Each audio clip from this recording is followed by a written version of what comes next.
Movies and TV shows have become a pretty big part of our society in recent years, mainly because of how big the internet is. But most of the time these shows are made for different reasons. Sometimes shows are made to tell a story of sci-fi or fantasy. Maybe they're made to have an action-packed genre. Maybe they're made to teach lessons to kids, or maybe they're made for comedic purposes. And sometimes they're made just to sell toys. And sometimes the team behind these shows actually puts effort and creativity into it. Then it can become a pretty good series. Like if you take Bakugan for instance. Bakugan is obviously made to kind of advertise the card game. And then it actually becomes a pretty good show. And I would have to argue that it's better than modern Pokemon. Because to be honest, everything is better than modern Pokemon. But of all of these TV shows that were meant to advertise toys, none of them compare to the best of them all, Ninjago Masters of Spinjitzu. Of all the shows that I've ever seen as a kid, this one is always going to be my most nostalgic show. The nostalgia hits especially hard for this show. It rivals SpongeBob and everything else that I used to love as a kid. Ninjago is my SpongeBob. I love it so much. And so I guess for the 10th anniversary and my birthday, which is today, I will be doing a retrospective on this whole series, looking back on it. We'll be looking at the good, the bad, and the movie. But before we get into this, guys, make sure you guys like and subscribe for more videos, as it always helps out and it really makes me happy. Today is my birthday, so it would mean a lot to me if you do. But now, let's get into the video. This might actually come as a shock to some of you, but I never actually grew up with the pilot all that much, because the pilot episodes would only air so much, and then they don't show up on Netflix or any other streaming services, so I only got to see the pilot episodes a couple of times as a kid. But I do remember watching the first and second episodes of the pilot a lot. I used to watch those episodes a lot, and so those ones are very nostalgic to me. And I'll never forget these amazing scenes that are just... They bring back such great memories to me. Like when Kai got attacked by Samakai and Wu had to save him. Or how Nia and Kai were arguing about the sword and how to make it.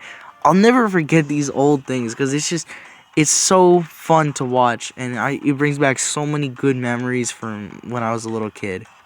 Okay, so now we're done with pilot. Let's talk about Ninjago's golden years. The Rise of the Snakes and Legacy of the Green Ninja definitely have to be the two best and most nostalgic seasons of Ninjago. I think because these seasons were actually much more popular than the pilot and any other season, to be honest.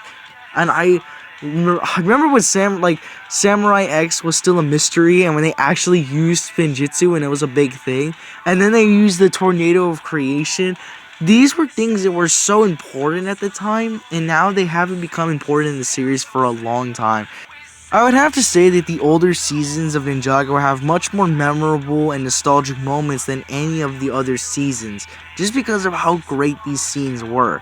Like, do you remember when Zane turned out to be a robot? These were such big plot twists, and it's crazy because at the time these were so shocking to me. And nowadays, I've seen them so many times where it's not shocking anymore. I can see it coming from a mile away. But as a kid, since I saw it, and it was such a huge moment. And you remember when all of the ninja got their true potentials, and they had to overcome something? That was so great. And it's cool how Kai had to give up his dream of becoming the Green Ninja so that he could protect Lloyd. Lloyd was the Green Ninja. And that was another crazy shocker, is that Lloyd turned out to be the Green Ninja. Also, does anyone else remember when Garmadon bunked in with the ninjas and started living with them?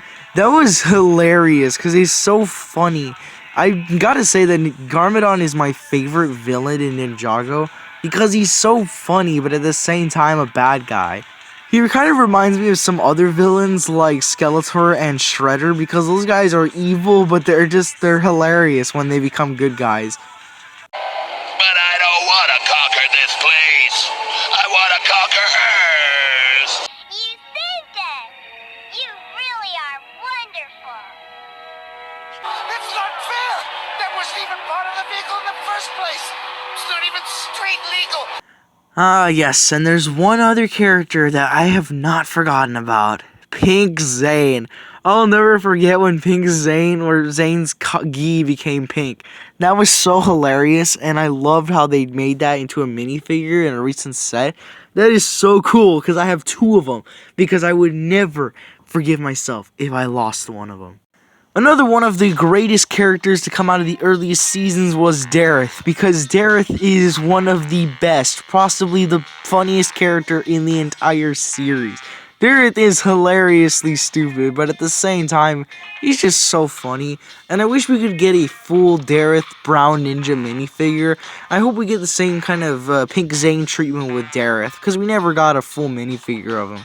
I cannot wait for something like that to ever get made, and I'm happy that he's still around in the newer seasons. I just wish he would get shown more often.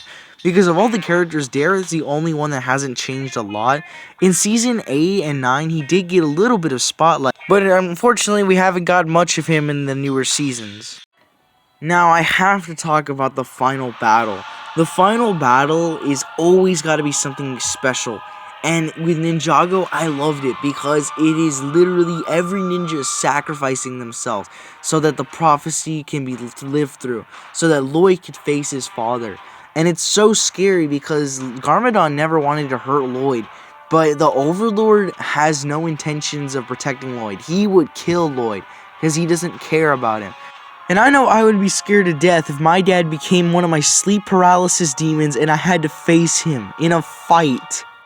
Oh, but don't worry, Lloyd goes supersonic on this dragon and just obliterates him with all of the light in the universe.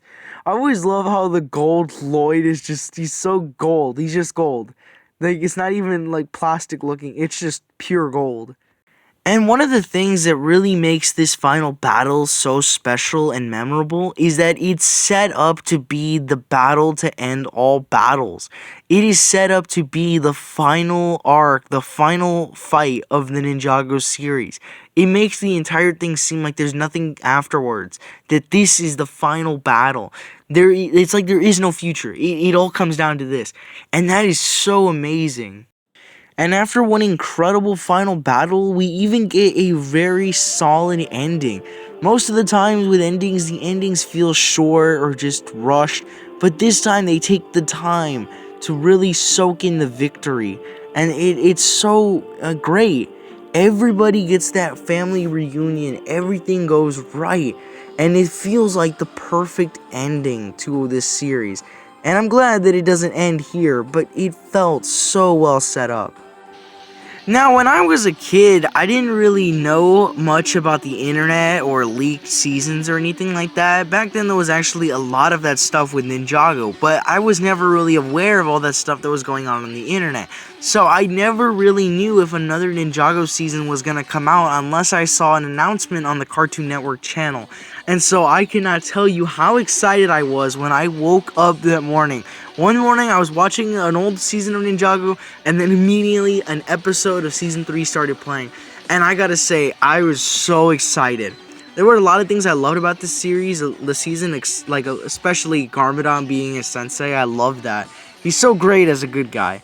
And I will say I like the whole techno theme and how it's based around Zane, because I think Zane has got to be the most emotional character in the entire series. And you better believe it, when I saw Zane sacrifice himself, it was so heartbreaking to me. I think the reason Zane's death is really the saddest is not because he dies and he's the first ninja to die, but it's because of the way they presented it. It had the music that was playing during the flashbacks when Zane found out he was a robot. And there was like layer upon layer to this. The way everybody's screaming at him, like telling him, stop, stop it, Zane, let go, stop trying to fight him. And then Zane would sacrifice everything to protect his brothers, his family. That was so heartbreaking. Everything about this scene is actually presented in such a way that makes me cry when I watch it.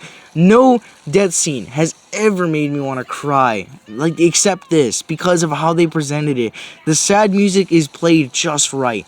The dialogue is so on point, and I think it's those things that really made it feel like so real. It made it feel real.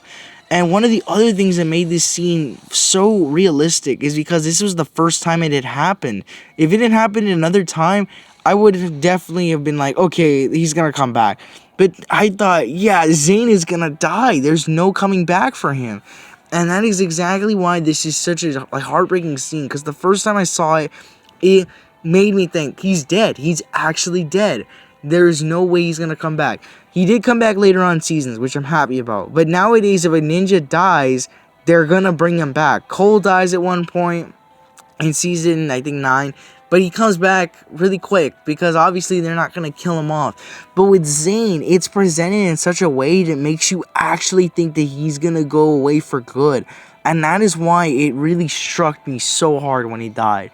This has got to be the top 10 saddest deaths ever in all of media. And now we're at my very favorite season, the Tournament of Elements. There are so many reasons why I love this season.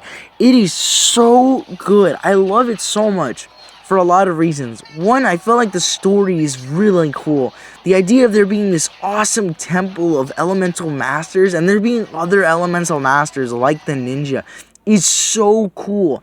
And I love that so much. Also, Season 4, Tournament of Elements, has to have some of the best fight scenes in the whole series. We have not gotten fight scenes like this in a long time. Also, now that I'm a teenager and I do things a little bit differently, the way I see the Tournament of Elements now, I see it as a kid-friendly Mortal Kombat. Because it honestly is like Mortal Kombat. You got a whole bunch of ninjas, you got this weird guy with a strange long mustache, you got these senseis and stuff, and then you got this tournament to decide the fate of the world. That with a whole bunch of elementals. That is seriously Mortal Kombat. And that's so cool because it's like a child Lego Mortal Kombat now that I look back on it. And that is so cool to me because I never saw that when I was a kid. And now that I'm a teenager and I'm into Mortal Kombat, I can see the whole thing differently and in a much cooler perspective. You know, it's not like, oh, this one hasn't aged, it hasn't aged well. This is aged way better than I remember as a kid, and that is so awesome. I didn't like the ending, and supposedly the writers of this season also didn't like the ending. But I wasn't a big fan of how they left the island. I would have rather had it be in a Mortal Kombat style. Like, the winner has to face off against Chen or something like that to, like, decide, and then Kai could be the one that faces Chen. I would have really liked that, because then Kai could have been the hero instead of Lloyd. I also really liked that we get to see, like, the best version of Sensei Garmadon in the whole series. This, like, Sensei Garmadon was really funny as well. I like how, since Wu is not around, Sensei Garmadon gives a different perspective on things. And that is something else I really love about Season 4. There are so many things about Season 4 I just love. I have to say that the Anaconda Whip is got to be one of my favorite remixes of the Weekend Whip. And I gotta say, it has to be one of my favorite Ninjago seasons. Okay, guys, I wasn't going to give Ninjago Season 4 any more attention because I thought I was giving it too much attention, and I can only make videos so long because of my editing app can only hold so much footage. But there were some more Mortal Kombat and Ninjago similarities that I just had to talk about. Okay, I noticed that Liu Kang has a lot of similarities with Kai. Both of them are the main characters of their series. They're both fire elementals. And I mean, at least Kai is the main character in Season 4. And both of them fall in love for the main villain's daughter. I just figured I had to talk about these Mortal Kombat similarities with Ninjago. Oh yeah, and Chen is kind of a kooky version of Shang Tsung. And he even sucks the powers out of his character, out of like the main characters. And then Shang Tsung sucks the souls out of villains. And so I just thought I'd talk about all that. Well, guys, I think that's going to be it for today's video. I really wanted to make this a much longer video, but I can only cram so much footage into my editing app, so I might have to split this up into multiple parts. I hope you guys enjoyed. I really enjoyed making this, and let me know if you want me to make a part 2, and I'll see you guys in the next video, and as always, thank you guys for watching. Make sure you guys like and subscribe.